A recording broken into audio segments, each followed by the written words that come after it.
Buenas tardes, chicos. Bienvenidos hoy a esta sesión.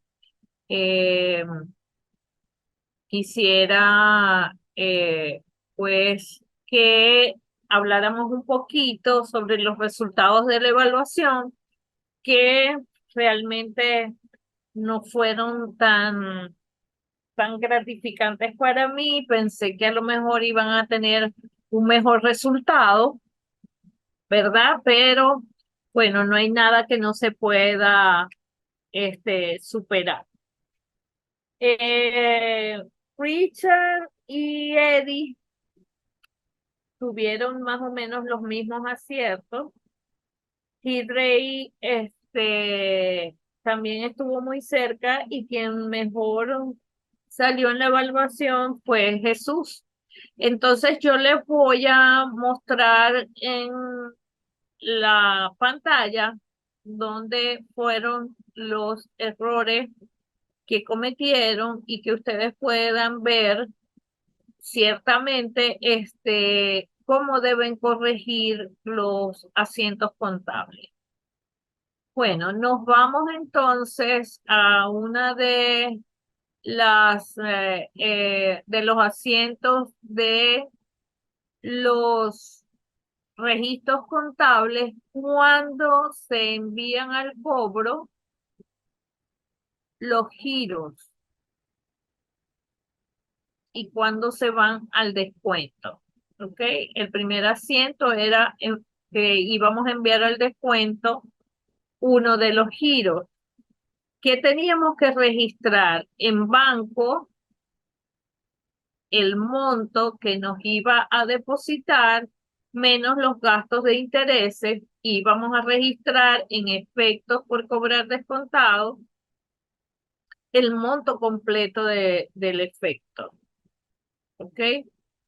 Cuando el banco cobraba el dinero, simplemente lo que teníamos que hacer era cerrar esta cuenta de efectos por cobrar descontado y cerrar la cuenta de efectos por cobrar porque ya habíamos recuperado el dinero. Es más, lo teníamos anticipado porque el banco nos había depositado el monto. El siguiente asiento era que se enviaba al cobro, ¿verdad? Los giros. Vamos a ver aquí.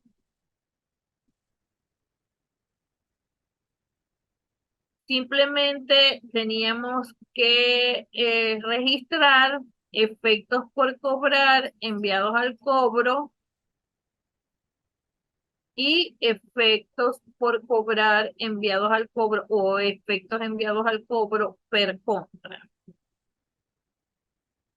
Cuando la entidad bancaria cobraba el giro, teníamos que registrarlo de esta siguiente manera. El banco y los gastos por intereses. Teníamos que descontarle al monto del efecto por cobrar los gastos que el banco nos estaba cobrando por la entidad que estaba haciendo el cobro por la cobranza de ese giro.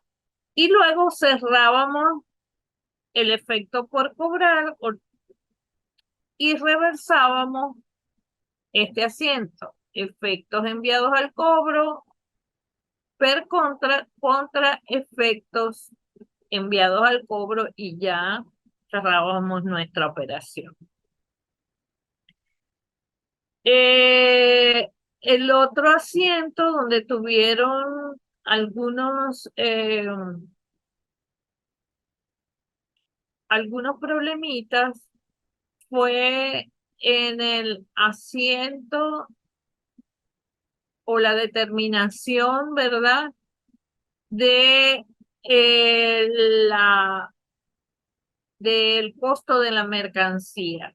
Recuerden que yo les dije que eran aquellos gastos que eran imputables al costo de la mercancía. En este caso, los gastos por intereses financieros no son imputables En el caso del sueldo del personal que aparecía allí, tampoco era imputable. Tampoco era imputable los gastos por limpieza de el almacén, ¿ya?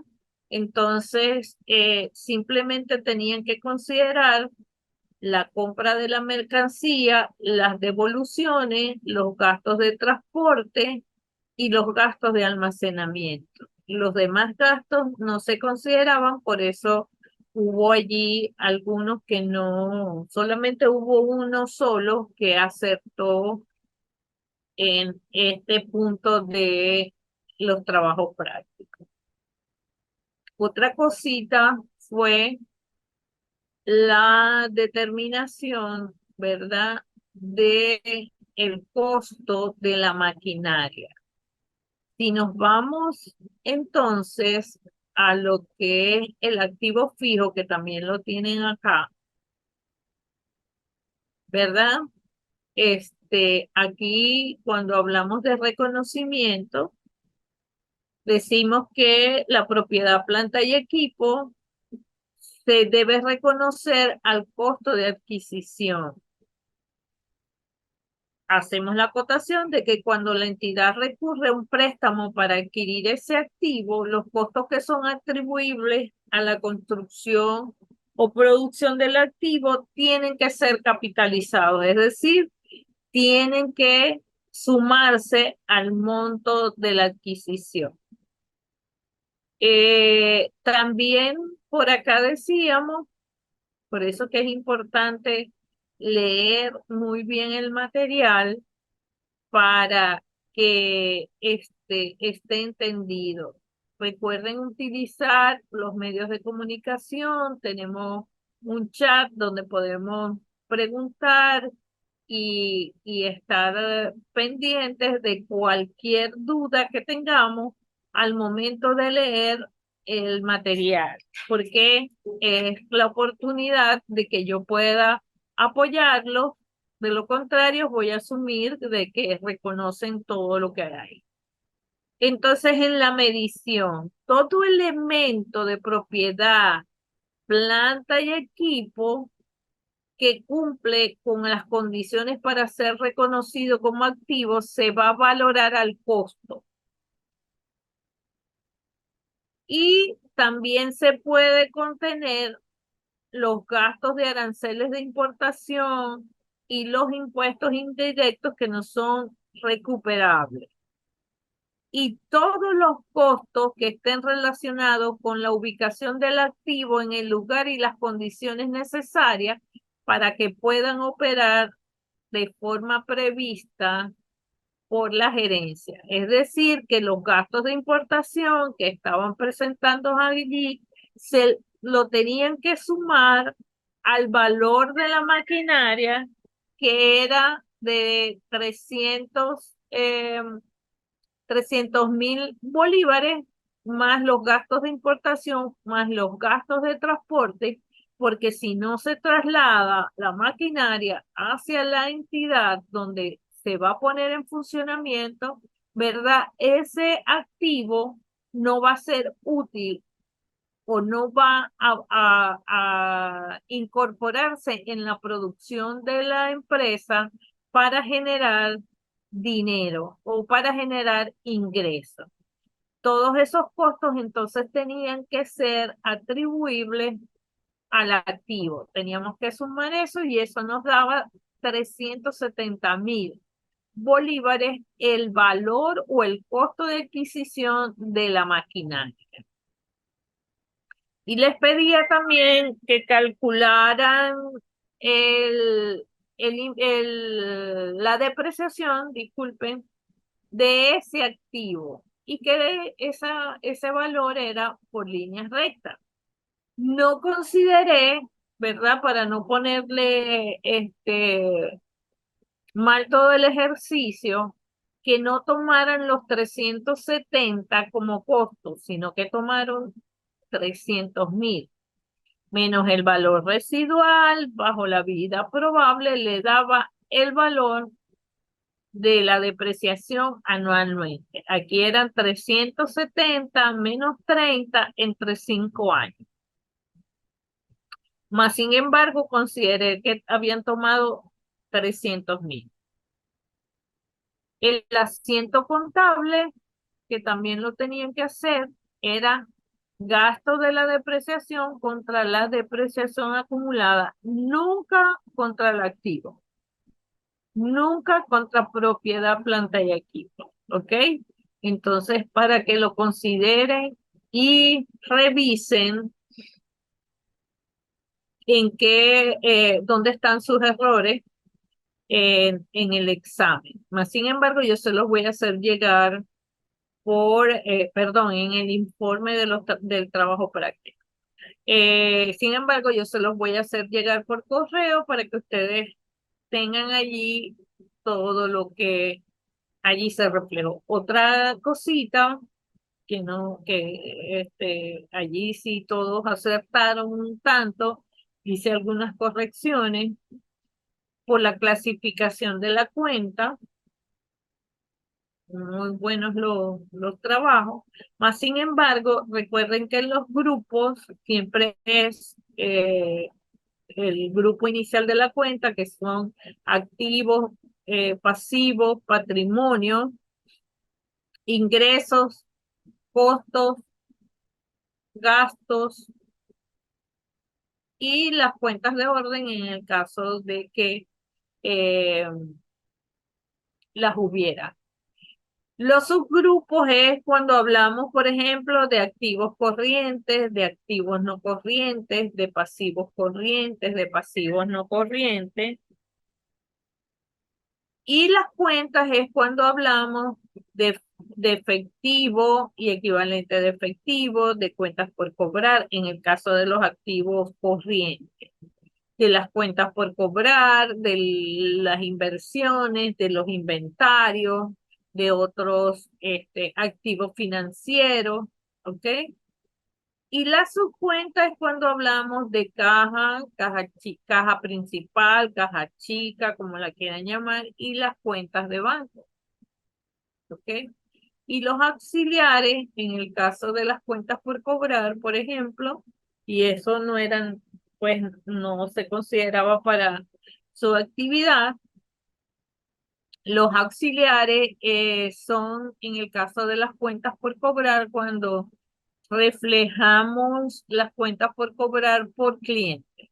¿Ok? Por ejemplo, cuentas por cobrar comerciales, entonces el 01 es Pablo Pérez, en el caso de los auxiliares, el 02 es Carlos Castillo, así sucesivamente. Pero en líneas generales allí trabajaron muy bien. Para este siguiente examen, voy a dejar de compartir para que vayamos a ver un poco en lo que nos va a representar esta semana de este segundo módulo. Tenemos entonces, por ejemplo, aquí les voy a poner, les monté un material en la plataforma que son los activos, las inversiones. Tienen un material bastante extenso. Eh, Aquí están las inversiones financieras, un trabajo realizado por la doctora Alicia Rodríguez Pérez. Tiene bastante material interesante, vayan leyéndolo. Aquí incluso miren cómo tienen alguna clasificación de cuentas. Léanlo, léanlo con detalle. Yo voy a tratar de enviarles, voy a tratar, no, les voy a enviar algunos ejercicios en referencia a las inversiones y entonces vamos a evaluar algunos de esos ejercicios en el trabajo práctico que van a realizar. Pero es bien importante que vayan leyendo el material para que estén entonces en consonancia. Vamos a ver inversiones también en la plataforma. coloqué un material sobre el tipo de sociedades, porque también vamos a ver, a trabajar con el tipo de sociedades. Y también vamos a trabajar con la clasificación de los pasivos. También le puse un material sobre los pasivos y cómo se calculan los rendimientos de las inversiones. Todo ese material lo tienen en la plataforma para que ustedes lo utilicen en el momento en que lo deseen y hagan sus asignaciones para ser evaluadas con propiedad. Antes que nada, vamos entonces a poder definir lo que son las inversiones para que ustedes se pongan en contexto en este momento y así puedan ir avanzando en cuanto al material que tienen que manejar para este módulo. ¿Ok? Como concepto, de acuerdo al marco conceptual de las normas de información financiera, se considera que son activos controlados económicamente por la empresa, de los cuales se espera se van a obtener beneficios futuros y que surgen por la consecuencia de sucesos pasados. De esta forma, en el balance se va a presentar junto a las inversiones de carácter real, bienes o derechos sobre edificios, instalaciones, patentes. Por lo tanto, las inversiones financieras van a representar activos o instrumentos financieros que la empresa tiene a través de una contratación o negociación en el mercado de capitales. Por supuesto, nadie invierte para perder. Las compañías invierten para obtener beneficios y eso es lo que lleva a aumentar la riqueza o el capital de la entidad. ¿Ok? Como consecuencia de todos los rendimientos que esas inversiones generan a lo largo de su vida útil o a lo largo de la contratación de esa inversión. Ellas están representadas por títulos valores, anotaciones en cuentas o cualquier otro documento mercantil que es emitido por otras entidades, ya sean bancarias o no, y que lo hacen con la finalidad de captar recursos financieros, ya sean propios o ajenos. Y eso depende de la naturaleza del título que está adquiriendo la entidad en el momento en que realiza la inversión. Y que a veces para las otras empresas se convierte en un pasivo financiero o un instrumento de patrimonio. Es decir, que podemos considerar a las inversiones financieras desde el punto de vista de la entidad inversora como activo, pero desde el punto de vista de la entidad que emite el documento o el título valor, va a representar una parte de capital o un préstamo en cualquiera de las manifestaciones que se dé esa emisión de título.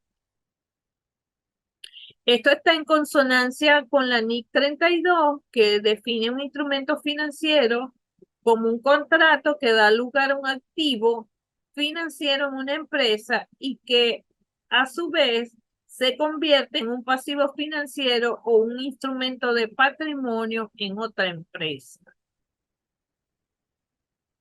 ¿Cuáles son esos instrumentos financieros? Efectivo y otros activos líquidos equivalentes, porque a veces hay inversiones que llamamos temporales, que son muy al corto tiempo, 30, 60 o 90 días, Los créditos por operaciones comerciales y deudores varios, créditos a terceros, valores en deuda adquirida, como son las obligaciones, los bonos y los pagarés, instrumentos de otras empresas que se hayan adquirido, por ejemplo, inversiones en acciones, eh, participaciones en instituciones de inversión colectiva cuando se constituye una nueva empresa y hay varios accionistas y estos accionistas forman parte de estas inversiones, pero que no se posee la totalidad del capital. Eh, Otros instrumentos derivados con valoración favorable para la empresa, permutas financieras y compraventa de moneda extranjera a plazo. Y otros activos financieros, tales como son los depósitos en entidades de crédito, anticipos y créditos al personal, fianzas y depósitos constituidos, dividendos por cobrar y desembolsos que pueden ser exigidos sobre otros instrumentos de patrimonio. Se constituyen pasivos financieros entonces los débitos por operaciones comerciales, proveedores y acreedores varios, deudas con entidades de crédito, obligaciones y otros valores negociables, bonos, pagarés, derivados con valoración desfavorable para la empresa, las permutas financieras y la compraventa de moneda extranjera a plazo.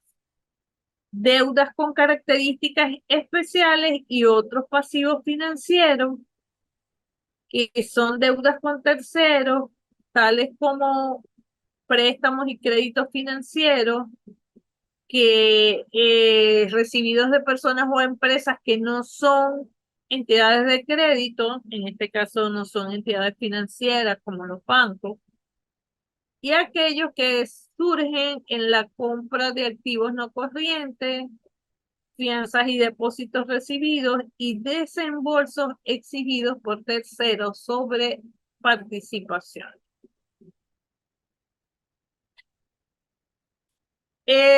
A través de la norma, en este caso de las normas de información internacional de información financiera, también se consideran instrumentos financieros los instrumentos de patrimonio propio, es decir, cuando se emiten acciones comunes por la misma sociedad, pero quedan en manos con fondos propios de la empresa, es decir, la empresa también adquiere nuevas acciones de su propio capital. Eh, entonces, de aquí en adelante vamos a considerar los aspectos contables que tienen las inversiones dentro de las entidades que adquieren o que realizan estas inversiones. Hay un plazo de recuperación eh, para las inversiones financieras y de esa manera se pueden clasificar. Por ejemplo, el plazo de recuperación o tiempo de permanencia de la inversión. Aquí podemos tener temporales, como les decía, o a corto plazo. Las temporales generalmente están entre 30 y 60 días y a corto plazo son las que tienen una recuperación de un año. ¿Okay? Lo que forme parte de la inversión a más de un año se consideran que son inversiones a largo plazo. Entonces, para la NIC se considera que el activo es corriente o no corriente por el ciclo normal de explotación de ese instrumento. Es decir, el tiempo que transcurre desde que yo lo adquiero o la entidad lo adquiere hasta los que se incluyen en la adquisición de activos que son incorporados al proceso de producción y que se realizan en efectivo. ¿ok? O su equivalente. ¿Qué es lo que quiere decir eso? Que es el periodo en que se espera consumir o realizar el activo corriente.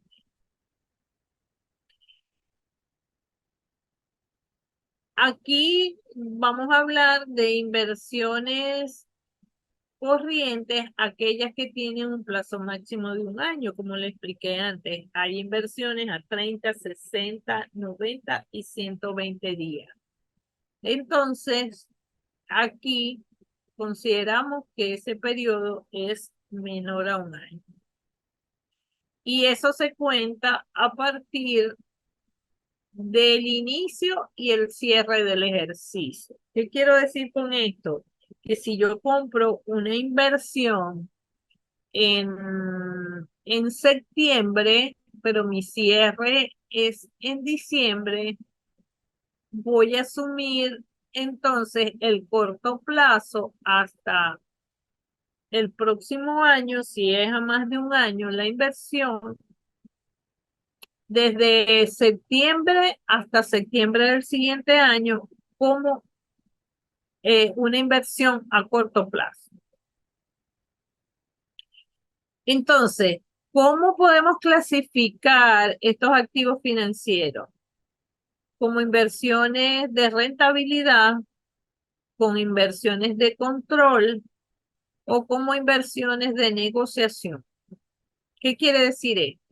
Cuando hablamos de inversiones de rentabilidad, esto tiene como objeto y que yo hice la inversión para obtener rendimientos o ingresos financieros de esas inversiones. Y todo lo que de ellas se derive son de carácter permanente. En el caso de las inversiones de control, es cuando yo adquiero acciones de otra compañía y el número de acciones adquiridas tiene una eh, influencia sobre esa empresa de las que yo compré o entidad de las que yo adquirí o la empresa adquirió las acciones, ¿ok? Eh, Estas inversiones se van a mantener en el tiempo porque son inversiones de capital. Y las inversiones de negociación son aquellas que yo adquiero para revender o para este, intercambiar en el mercado bursátil o de valores y que vamos a tener una enajenación inmediata, es decir, no pueden ser consideradas a largo plazo porque la inversión no fue hecha con el objeto de tener dividendos en su vida útil, sino más bien con carácter de especulación, llamando especulación que se adquirieron para ser vendidas, para ser negociadas y tener rendimientos a muy corto plazo. Si hablamos de la naturaleza de la inversión, tenemos que entonces separar lo que son las aportaciones a título de capital, que son las que otorgan un derecho de crédito, y las de renta, que no son definidas, como son las inmobiliarias, cuando adquirimos un inmueble para venderlo y de ahí obtenemos los beneficios, o las inversiones son de muy alto valor negociable. O sea que no es fácil vender dentro del mercado. Y también te las tenemos que diferenciar si son de carácter monetario o no monetario. Las inversiones financieras monetarias son las que se conocen en la fecha en que se van a convertir en efectivo. Además, reconocemos el rendimiento que nos van a generar y el importe exacto que se va a recuperar en la fecha en que se amortice o se reembolse. Y las no monetarias son las que no tenemos acceso, cierta los aspectos de las inversiones monetarias. La otra clasificación es por el tipo de renta que devenga. Entonces, hay valores de renta fija y hay valores de renta variable. ¿Ok? Y la diferencia entre ambas es que todo depende de la posesión o el derecho que tenga influencia en algunas entidades emisoras públicas o privadas.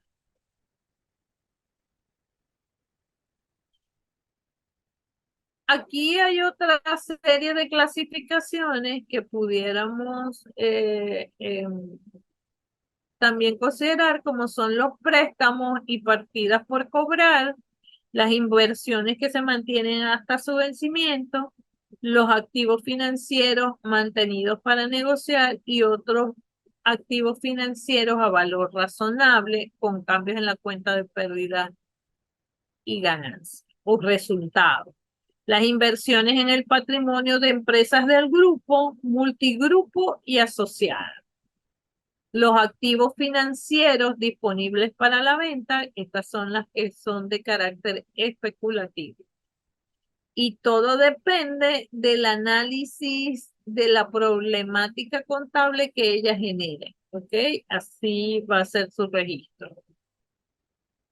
¿Cómo se valoran las inversiones?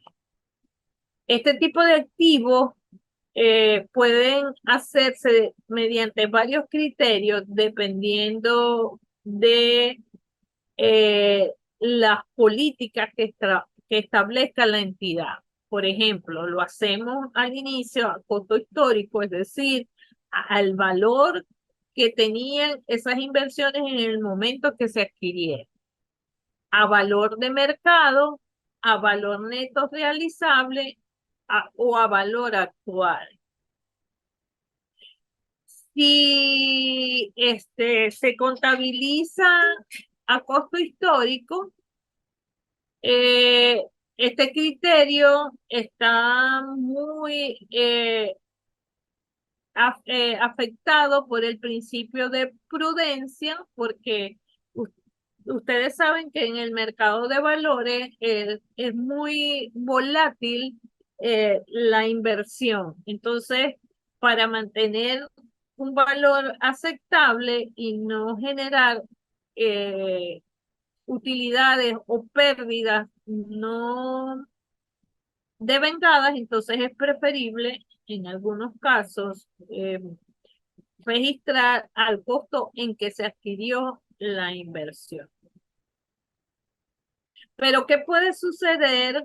Es que estén registradas a un valor que no es el verdadero valor, porque puede ocurrir que esa inversión haya subido su valor de mercado o haya bajado su valor de mercado, entonces no estamos registrando en los estados financieros la verdadera cifra y el valor de esas inversiones.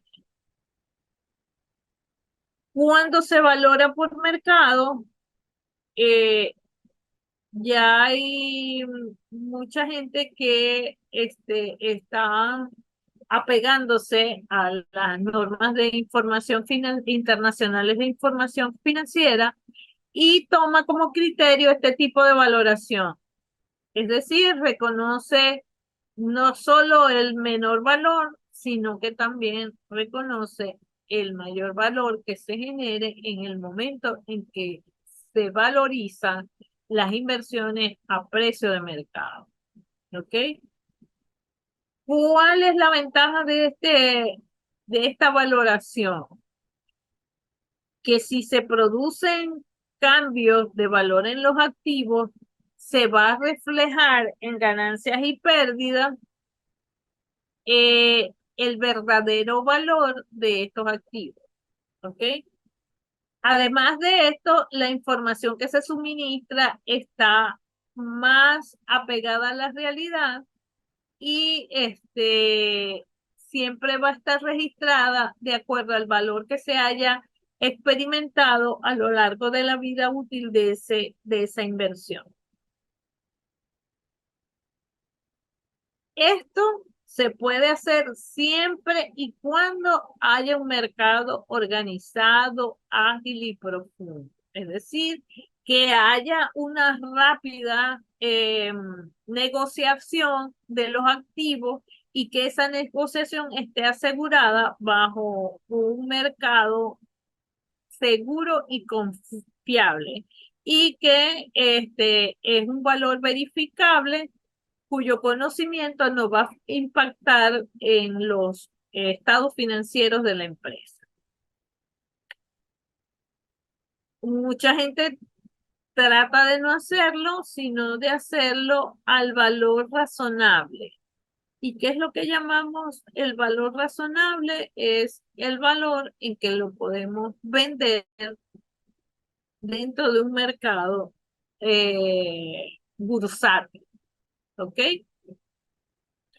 Esto está establecido en el marco conceptual de las normas internacionales de información financiera y que establece que este valor razonable es el importe en el que puede ser intercambiado un activo o liquidado un pasivo entre partes interesadas y debidamente informadas que realicen una transacción en condiciones de independencia mutua. El valor razonable se determinará sin deducir los costos de las transacciones en el que pudiera incurrirse en su enajenación, es decir, los que se incurren cuando se vende ese activo.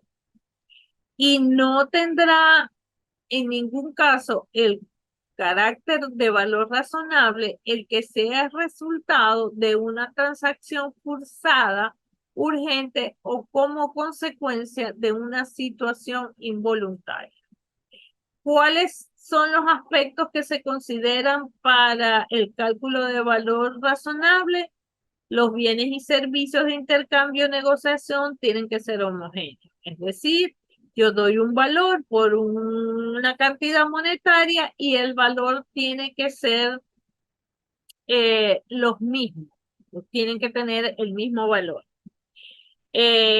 Además de eso, puede existir cualquier otro comprador o puede existir también otro vendedor para ese determinado activo y que los precios sean conocidos fácilmente dentro del público para que no haya ninguna objeción con el precio. Entonces, generalmente se recomienda determinar el costo de las inversiones por un valor razonable, pero hay que tomar en consideración también las referencias de las transacciones recientes, las referencias del valor razonable de activos similares, los métodos de descuentos de flujos estimados de esa inversión y modelos utilizados para valorar otras opciones.